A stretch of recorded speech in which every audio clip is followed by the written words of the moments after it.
The government has for the last few years stepped its war against cheating in national examinations through various measures, but it seems the perpetrators of this vice are not relenting, adopting weird methods of beating the system. This is the new form of collusion, where you walk in unsuspecting, but below your feet there's something there. Yes. Those are the answers. And another candidate wrote the answers on his shirt. No, it is all the answers here. On the fiber. In yet another incident, a district education officer and a head teacher are yet to know their fate after they tried to bribe a hawk-eyed examination supervisor who nabbed a candidate in the act. They, however, threatened him with death after he declined to accept the bribe. I don't think such an officer ought to be in the service of this country. I don't think so. No, I don't think Bwana Teacher Service Commission, after thorough investigation and the information fully corroborated, those should be completely out of the educational system. In a certain region, a teacher disappeared in thin air after conning unsuspecting parents and pupils 810,000 shillings through M-Pesa by purporting to send them exam leakage. According to Professor Ongeri, the collusion to cheat involves head teachers, examination supervisors, invigilators, parents and the community at large. 335 examination centres out of the 22,154 countrywide reportedly cheated in this year's Kcpe examination. Only Nyeri, like Kcpe, Turkana and Busia counties had minimal or no cases of examination irregularities. I'm very excited. Well, these are short-term gains. While releasing the Kenya Certificate of Primary Education examination results, Education Minister Professor Sam Ongeri said with effect from 2012, the first and second terms will be longer, with 16 and 15 weeks respectively.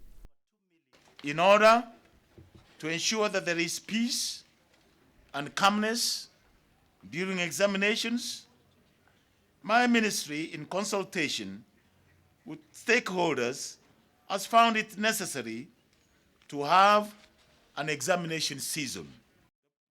The minister disabused the notion that Kenya's education is below standard, saying recent research findings have shown that the education quality is above average.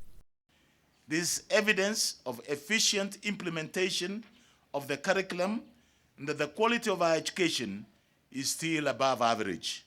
The minister, however, noted that the poor performance in literacy was due to adulteration of both Kiswahili and English, which he said has seen more people use Sheng as a language of communication.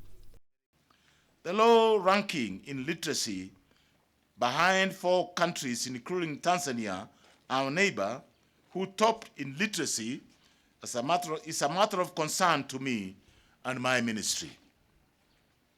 Our suspicion is, however, that there is the adulteration of our Kiswahili and even English.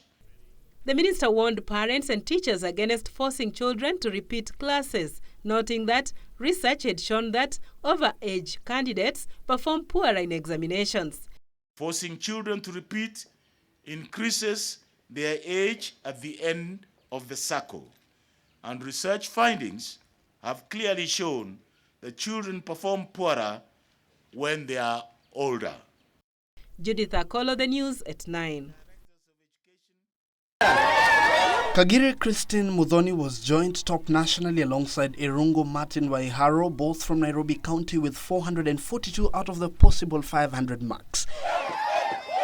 Releasing the results at Mitihani House, Education Minister Professor Sam Ongeri said that while the general performance remained largely unchanged from the 2010 results, specific barometers elevated this year's show as the number of candidates with more than 400 points grew from 2,700 to 5,800, although there were some 39 candidates who scored less than 50 points. This is a good turn of events for regional and national integration, because each county will contribute quality performers to our best schools.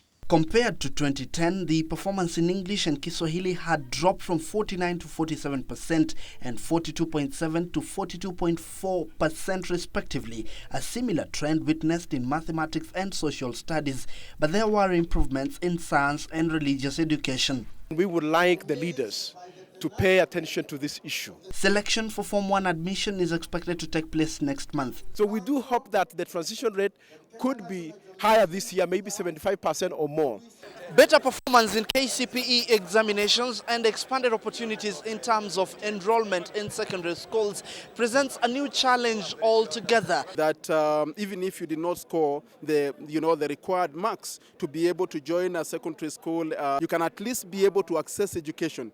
Kirinyaga County was ranked the best of the 47 in the country, ahead of Nandi, Makueni, Uasin Gishu, Busia, Baringo and Elgeyo Marakwet in that order, with the bottom 5 counties all coming from the coast region. Like a place in Kwale, for instance, or for that matter Malindi, it's not a surprise to me. Because last time when I went there, I found, for instance, one girl had repeated a class, every class that she has gone to. By the time she was in standard 7, she was 18, 19. You don't expect that girl to perform well. County rankings data may expose certain historical disparities to the attention of the Revenue Allocation Commission, since education indicators are critical to showing the iniquities of resource allocation as the country implements county governments. Why they are not in the same... Milton Yakundi for the news at 9.